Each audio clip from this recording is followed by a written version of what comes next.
Olá, boa tarde, amigo internauta. Estamos entrando ao vivo em mais uma live diretamente aqui do Teresina 275, esse empreendimento da Egeco no bairro de Adrianópolis. E como de costume, a gente sempre traz um empreendedor, um empresário de sucesso que move a nossa economia.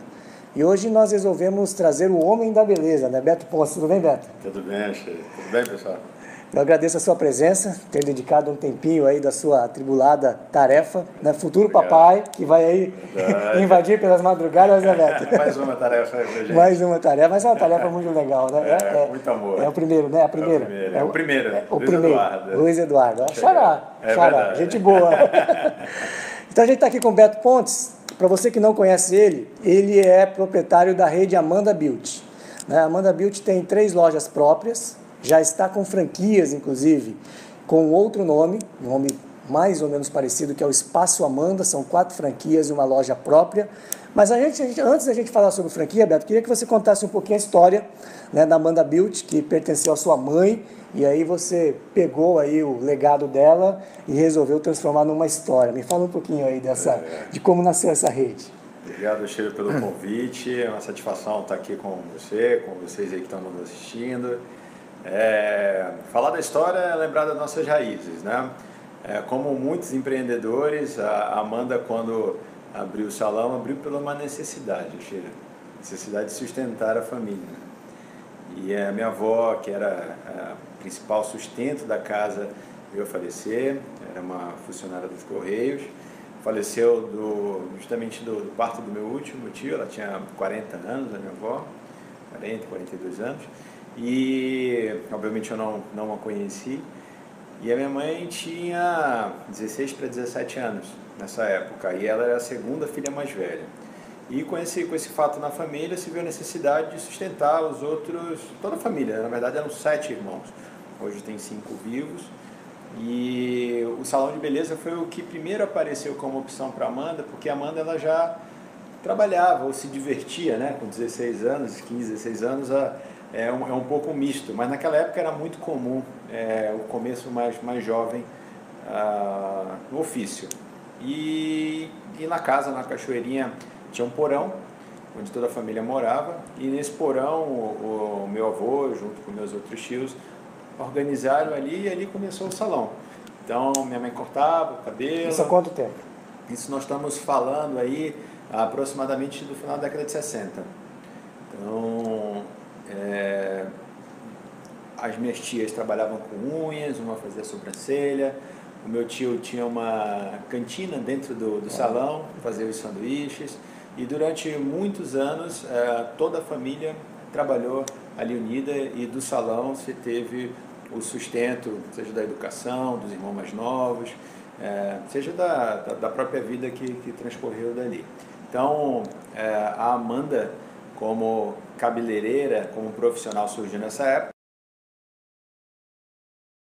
Oficialmente, ela foi aberta em 1978, é a data da abertura do nosso CNPJ, né, do nosso contrato social, e a partir dali a gente foi crescendo, né? Saiu da Cachoeirinha, passou muitos anos na Major Gabriel, em 2 endereços, perto da Tarumã, depois já perto do antigo Palácio do Governo, né? Passando um pouquinho a rua Ipixuna. Agora está bem bonita aquela área ali, depois que fizeram o Prosami. Depois nós fomos para o Aleixo, teve uma passagem muito rápida pelo Veralves, aí nós estamos falando já de 93, 94. Aí fomos lá para o Tropical Center, ficamos de 94 a 2004. Em 2004 nós abrimos no Manaus, Casa Shopping, onde tinha a MS Casa. A Amanda chegou a trabalhar lá, e menos de um ano depois de aberto lá, ela veio a falecer. Ela faleceu em que ano? 2005. 2005. Então, agora em dezembro, dia 5 de dezembro, fazem 12 anos. E 12 anos que oficialmente eu estou na frente do salão. Mas antes disso, né, como uma educadora, né, como uma mãe se preocupando em educar o filho, algo que eu, né, vou sentir logo logo, ela sempre me preocupou muito em mostrar de onde que vinha o dinheiro, né? Como que eu pedia muito, né? Qual filho que não pede? Então, Então, meu filho, você quer as coisas? Então vamos trabalhar. Então, com 13, 14 anos, eu ia lá para o salão. Eu lembro que eu morri de vergonha, filho. Atendeu o telefone, tinha que agendar cliente, né? Tinha que fechar a conta. E coisas Você assim. foi criado no salão, então? Eu fui criado no salão. Então, mas você não tem os dotes? Você nunca fez algum curso? Ou sabe cortar cabelo também ou não? Não, infelizmente, hoje assim, claro que nunca é tarde, mas acaba ficando um pouco mais difícil. Hoje, para a gestão do negócio, talvez se eu soubesse na prática, me auxiliaria sim, né? Mas não é uma necessidade. É como um dono de um restaurante ou de uma rede de restaurante. Que não é chefe. Não é o chefe. Né? Mas na área da beleza é menos comum do que na área da gastronomia. Essa questão de você ser um empreendedor, mas você não ser o cabeleireiro. E aí nessa preocupação dela me ensinar, me educar, eu fui vivenciando as coisas de salão desde muito cedo. Claro, nesse primeiro momento por obrigação, né, como no sentido de educação, e já a partir ali dos 17, 18 anos, já por amor ao empreendedorismo. Eu lembro muito bem que no antigo Código Civil, eu não podia ter uma empresa com menos de 21 anos. Então eu lembro que quando eu fiz 18 anos eu queria abrir minha empresa, meu irmão me levou no cartório e me emancipou. E com 18 anos eu tive a minha primeira empresa, que era uma distribuidora de cosméticos para outros salões de beleza. Então eu vendia a marca Sebastian, que é uma marca global hoje, na época não pertencia a um grande grupo, era uma marca independente americana, vendia produtos descartáveis e visitava os salões. Passei 2 anos, saí desse segmento, fui para um segmento que não tem nada a ver com o ramo da beleza, né? Pelo menos não da beleza das pessoas, eu fui para o ramo automotivo. Aí nós estamos falando mais ou menos de 2000, 2001. E quando eu falo do automotivo, eu digo de embelezar os carros, né? Na área de tanning, que estava surgindo, isso. Foi o lançamento também do primeiro filme Velozes e Furiosos. E passei 4 anos com um negócio voltado para carro. Som automotivo, banco de couro, aquelas coisas que hoje o pessoal fala meio brega, né? Que são meio bregas, neon, para-choques modificados, enfim. Mas tudo isso foi um aprendizado, porque quando eu trabalhava na loja de acessórios para carro, eu lidava com artistas também. Porque o cara que prepara som de carro, o cara que prepara essas aerofólios, o cara que é mecânico, eles são também difíceis de você orientar, de lidar. Por quê? Porque eles têm a vontade própria, né? Muito parecido com os profissionais da beleza. Sim. Então, naquela época, quando eu estava agendando cliente com 13 anos, ou depois, quando eu tive a distribuidora e visitei os salões, ou depois, quando eu lidei, vamos dizer, sozinho, de gerenciar uma empresa, sem ter ninguém por perto, muito novo, e lidando com esse tipo de mão de obra, mal eu sabia que eu estava sendo preparado pela vida, né, pelas situações, para, com 25 anos, como filho único, claro, eu sempre tive minha família, os meus tios muito próximos, mas como filho único assumi essa responsabilidade, não de seguir o salão, né, que foi algo que foi natural, mas de realmente tocar a vida, né, sem precisar de ninguém. Né. Então, resumidamente, essa história, pelo menos até o início da minha gestão na frente do Amanda Beauty Center. Você falou numa coisa bem interessante, Beto, o artista, né? Me parece que dentro desse segmento você tem que ter um tato especial, né, com as pessoas que compõem o time. Né? O artista ele tem que ter um cuidado, né, de falar com ele, às vezes de fazer críticas, você tem que ter um cuidado todo especial, tem que ter um jeito, senão você não forma time. Me fala um pouquinho dessa especificidade né, de trabalhar com um time de artistas. Interessante, Agílio, porque a gente vem de uma velha economia onde manda quem pode e obedece quem tem juízo. Né? E hoje, independente se é dentro de um salão de beleza, hoje você tem que convencer o seu time. Não é porque você tem um cargo de liderança, porque você é dono, que você vai obrigar a pessoa a fazer algo. Se você quer engajamento, se você quer resultado, você tem que realmente convencer, você tem que dar o exemplo. Claro que no ramo da beleza, é assim que funciona, desde sempre, porque eles são artistas, mas, acima de tudo, pelo formato profissional que há. Não há, pelo menos 90% dos salões do Brasil, o profissional ele não trabalha para o dono do salão, para o empreendedor. Ele tem uma parceria, ele tem um interesse em trabalhar com você. Então, aquele lugar ele tem que ser bom para ele, para que ele queira ficar. Se o relacionamento do cliente é muito mais próximo com o profissional do que com a marca, se aquele profissional hoje ele está aqui e amanhã ele está em outro salão, a tendência é o cliente acompanhar esse profissional, porque é essa característica que nós temos no setor. Então, com o profissional da beleza, você tem que convencer, você tem que conversar, você tem que ter paciência, porque o talento que é um pouco nato, um pouco treinado, o misto da personalidade, tudo isso vai formar o resultado final de uma performance de um profissional da beleza. E é algo que é difícil se replicar. Não a gente, se hoje deixa de trabalhar com um profissional que atende bastante, dificilmente você vai encontrar no mercado alguém para trabalhar, para atender a mesma quantidade de clientes que aquele profissional atende, né? Ou pelo menos atendia quando estava com você. Então, o desafio para o gestor de salões de beleza, de uma maneira geral, é isso.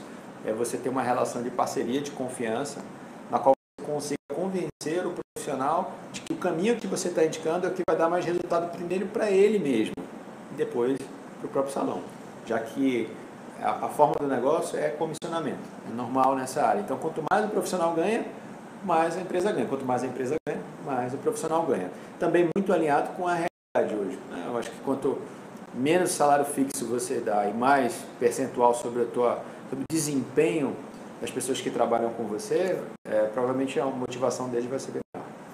Podemos dizer, então, que é uma espécie de parceria. É uma espécie de parceria. Ganha-ganha. Se ele ganhou, você fatura também, né? Sim. E aí ele acaba virando meio que uma sociedade também, você tem que ter um cuidado maior. Bom, falando de franquias, e esse é um assunto bem interessante, porque às vezes o empresário quer fazer uma franquia, ou tem um pouco de medo, ou desconhece, ou sente que vai perder a mão da cultura, né? E hoje você tem uma franquia com o Espaço Amanda, né? Não é propriamente Amanda Beauty, daqui a pouco a gente fala sobre essa segmentação, sobre essa diferenciação de públicos, mas franquias, você como franqueador, quais são os prós e contras hoje na prática? Bom, eu quando resolvi que o Espaço Amanda, o modelo de expansão, seria, na verdade, por meio do franchise, a gente pesou antes, né, os prós e contras disso, e claro que quando você vai para a ação, você encontra as dificuldades, né?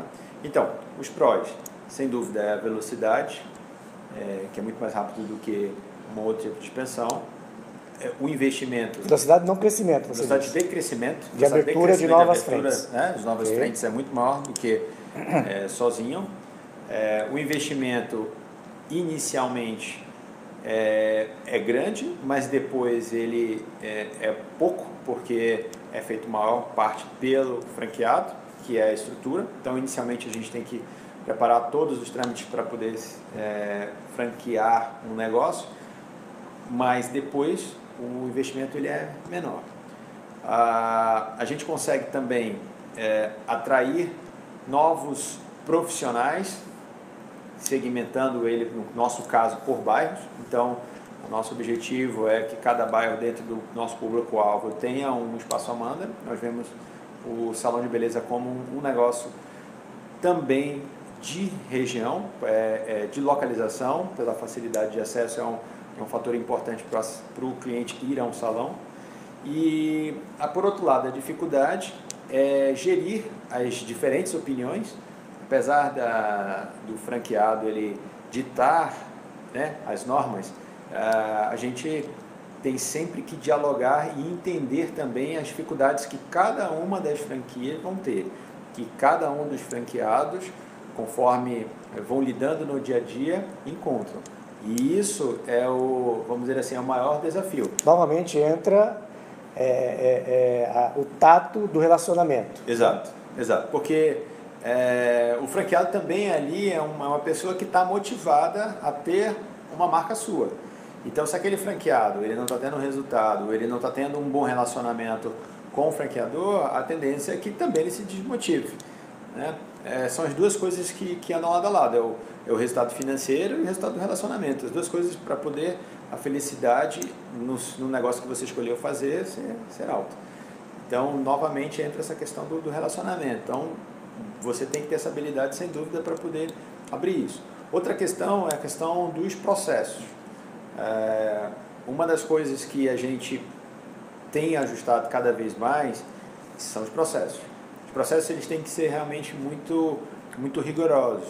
Isso leva tempo, isso leva muito investimento financeiro, inclusive, mas se você está pensando em abrir uma franquia ou ser um franqueador, na verdade, ter uma marca sua e franquear, o processo eu posso dizer que é a parte mais importante, digo que mais importante inclusive do que a marca. Isso você foi aprender no processo, no decorrer? No decorrer. Ou isso já era do antes? No decorrer. A gente tinha uma noção, mas na prática o processo ele faz muita diferença. E é processo dos mínimos detalhes mesmo, né? Como abrir uma loja, como ligar, como desligar, como abrir um caixa, como dar troco. O óbvio, que para você, de repente, como empresário para ele não. Exato. Talvez, como, por exemplo, eu estou muito próximo ainda, estou na mesma cidade e tal, então, qualquer dúvida, liga para o Beto, né? Então, mas isso hoje é algo que a gente cada vez mais está aprimorando, para que de fato a gente possa pensar em novas unidades. Então, hoje essa quantidade de franquias estão, pelo menos por enquanto, congeladas, até que a gente deixe 100% bem organizado, porque existe também um outro desafio, que no caso, por exemplo, de uma Boticário, é fornecer bons produtos, para que os franqueados possam vender esses bons produtos. No nosso caso, nós precisamos fornecer bons profissionais. Então, como franqueadores... E profissional é um ser humano que tem altos e baixos. Né? O produto basta qualidade na fabricação. Então, hoje nós temos a obrigação perante os nossos franqueados de dar opções de novos profissionais ou de profissionais qualificados ou de profissionais que já estão na rede se qualificarem constantemente. Essa é uma obrigação nossa. Então, inclusive, a gente tem dentro da unidade do Suma, do Espaço Amanda, que fica lá na Cidade Nova. É a maior unidade da rede, lá tem uma academia, que é um centro de treinamento. Hoje, por exemplo, a gente está com um educador nacional da L'Oréal, que é um fornecedor parceiro nosso, dando curso hoje e amanhã exclusivamente para a nossa equipe, para a equipe da Amanda, englobando tanto espaço quanto a Amanda Beauty. E nós temos que aprimorar e desenvolver isso muito mais para pensarmos em ter a capacidade de atender mais unidades. E você se atentou muito com a segmentação, né? E aí a gente percebeu que teve uma mudança no nome. Explica um pouquinho aí para o nosso amigo internauta, né? O quanto isso faz uma grande diferença na hora de você precificar, na hora de você comunicar isso, né? E às vezes a gente não percebe muito essa situação. Verdade. Lá em 2012 eu tinha uma certeza. Lá em 2012 nós já estávamos com as três, a Amanda Beauty como existem hoje, e eu tinha aquele impulso do empreendedor de querer fazer mais uma coisa, né? E esse mais uma coisa eu via que eu teria que mudar o nicho, eu teria que cobrar menos pelo serviço para me atingir clientes que no Amanda Beauty a gente não estava conseguindo atingir porque o preço era um fator impeditivo. E nesse processo de criação a gente teve essa noção de que para cobrar um preço menor eu preciso ter uma estrutura mais enxuta, eu preciso ter produtos mais em conta, sem perder a qualidade, eu preciso ter uma localização que o custo da ocupação, né, seja aluguel, seja do investimento, seja menor, e preciso de profissionais que topem receber um pouco menos do que os profissionais do Amanda Beauty. E claro, eu preciso de uma marca que dialogue com esse público. E a nossa principal dúvida era, vai ter nome Amanda na composição dessa marca ou não? E dentre prós e contras, opiniões divergentes desse fato, acabou pesando a confiança que o consumidor de salões de beleza tem na marca Amanda. e isso fez com que nós decidimos naquela época fazer com que a Amanda tivesse no nome. E o agregado, que normalmente nesse setor é um agregado internacional, como o Build Center, como o Coife, como, enfim, outros nomes comuns nessa região, nesse segmento, a gente preferiu o nome em português, que aí entrou a palavra espaço. E outra característica também importante é que a gente, dentre o surgimento de clínicas especializadas em sobrancelha, em unhas, em depilação, a gente acreditou num salão completo. Então nós queríamos um nome que dialogasse com o homem, com a mulher, com quem fosse fazer unha ou quem fosse depilar. Então por isso também tão importante um nome que fosse meio neutro. E o espaço foi o que se encaixou melhor dentro desse conceito. Por isso o nome Espaço Amanda. E então Amanda Beauty, voltado mais para classe A, segmento A, e o Espaço Amanda foi feito para BC, mas hoje está muito mais no público B. Exato. E você tem uma diferenciação de preço aí? A gente tem. A gente está... ele foi criado bem para o BC, o Espaço Amanda. Hoje está mais para o B. E nós estamos aprendendo a trabalhar com o C lá na unidade da Cidade Nova. E tem outras propostas de São José, para outros bairros, que hoje tem inúmeros salões, mas não tem um salão... vamos dizer assim, com os processos, com o conceito que o Espaço Amanda tem. Então, acredito eu que ao longo dos próximos anos a gente deve aparar as arestas e saber trabalhar com esse público muito em breve.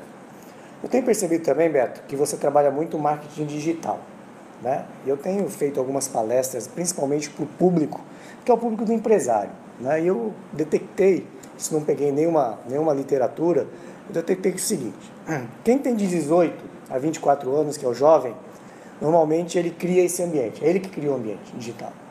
De 25 a 34 é o empresário que está nesse ambiente e entende esse ambiente. Então ele está surfando a onda, esse é o que está surfando a onda. A gente tem um empresário de 35 a 44 que ele está no ambiente, mas ele não entende o ambiente. Então ele está ali de curioso, dá uma curtida, não posta muita coisa, tem um pouco de medo. E acima de 45, ele não está no ambiente. Então ele nem sabe o que está acontecendo. Eu percebo que você trabalha muito bem esse ambiente, tanto com vídeos, né, contando historinhas, contando lá o que você faz na sua empresa, e trabalha também os digital influencers, ou nesse caso, as digitais influencers. Me fala um pouquinho, né, de como é que você tem feito essa estratégia.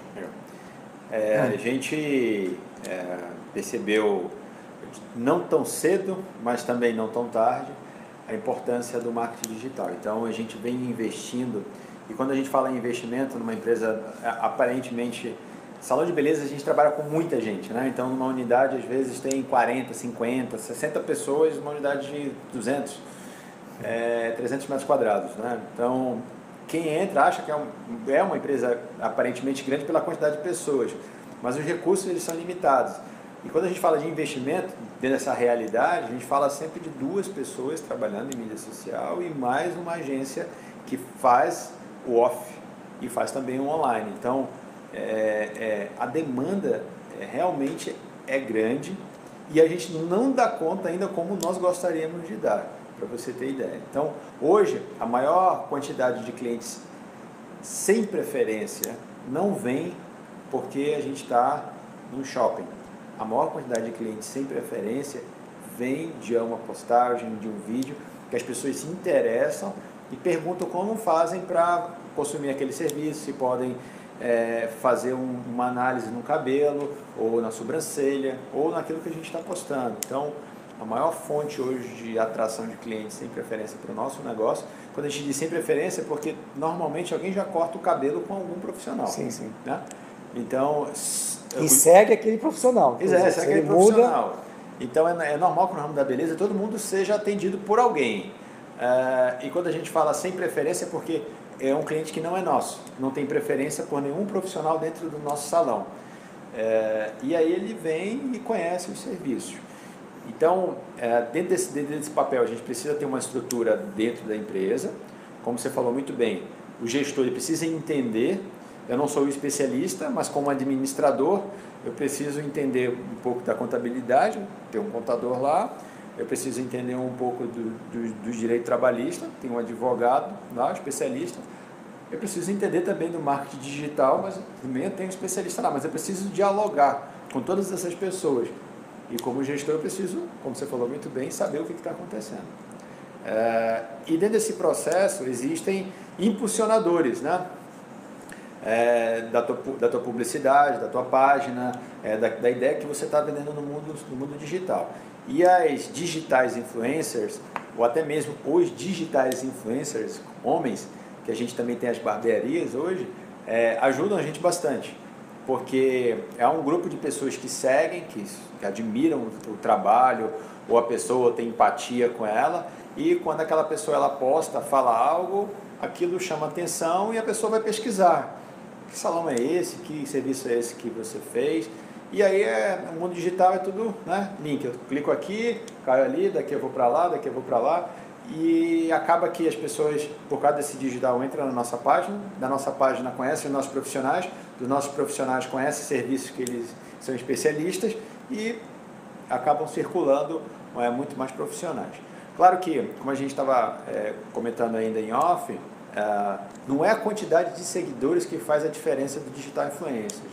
É como ele é visto pelos seus seguidores. Se é como uma pessoa que faz publicidade de 50 marcas, de 30 marcas e está ganhando dinheiro com aquilo, ou se é porque é algo que aquela pessoa realmente gosta e passa aquela sinceridade. Tem que ser sutil. Tem que ser sutil. Tem que ser sutil, né? Você tocou num ponto fundamental. E então acho que o desafio é encontrar bons parceiros nesse sentido, que é o novo garoto propaganda. Antigamente era talvez o colunista do jornal, talvez o artista da TV, e hoje é diferente, né? Hoje é o digital influencer. E a próxima fronteira, aí é uma opinião minha leitura, não apenas a gente saber quantas pessoas curtiram, quem comentou, quantos orçamentos, mas o que aquelas pessoas que estão se relacionando com a gente gostariam de melhorar no cabelo. Então, será que aquela pessoa gostaria de ter o cabelo mais brilhoso? Será que aquela pessoa gostaria que o cabelo dela parasse de cair, ou parasse de quebrar? Então, dentro do nosso universo de pessoas que gostam da marca, que interagem conosco, se nós soubéssemos o perfil dessas pessoas, a gente poderia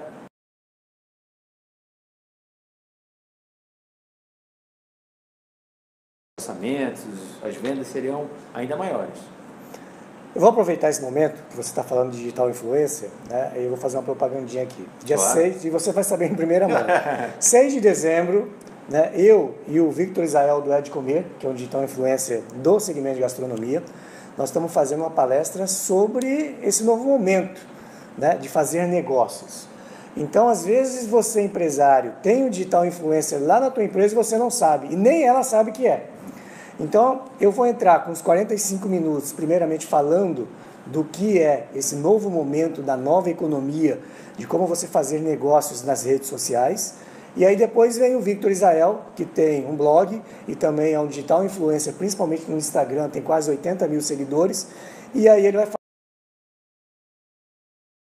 do segmento da gastronomia. Então vai ser dia 6 de dezembro, uma quarta-feira, que a gente está vivendo de fazer negócio. Beto, queria agradecer a sua presença, muito obrigado. Parabéns aí, né, pelos seus negócios. Né, queria agradecer também ao Rochas Gifts, que está oferecendo essa caneca. Você deu sorte porque você é o primeiro convidado a ganhar uma caneca personalizada. Obrigado, Alei.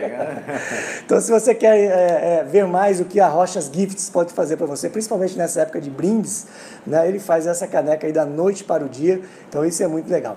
Beto, parabéns e obrigado aí. Obrigado, né, e que o Luiz Eduardo venha com muita saúde, né? O herdeiro, né? Amém, amém. Obrigado pelo carinho e pelo convite. Tá jóia. Bom, a gente encerra aqui o nosso bate-papo com o Beto Pontes, ele que é proprietário da rede Amanda Beauty e Espaço Amanda, e a gente volta numa próxima oportunidade diretamente aqui do Teresina 275, esse empreendimento que fica em Adrianópolis, da construtora Engeco. Valeu, um abraço, até mais.